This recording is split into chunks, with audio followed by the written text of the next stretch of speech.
Я не понял. Че на работе расслабились? Давай вызывай всех. У нас тут нападение на сотрудника. Кит, шахы бәрін давай. Что за дела? Ты кто такой? А? Я старший лейтенант Тимирбек. Старший бомж, ты понял? Давай этого алкаша нахуй. В отделение. Нифига себе, нападение на сотрудника.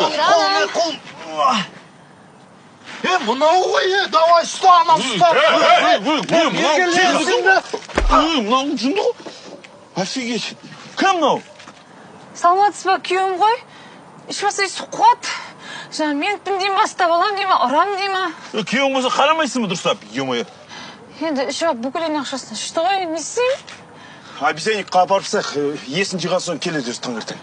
Ойбай, ағай, пожалуйста, апармай-ақ қойыңызшы. Мен жалғыз жатуға қорқам түнде. Оның үстіне сұрағым да жақындап қалды ғой. Туып қалсам ше. Давай ее отвезем.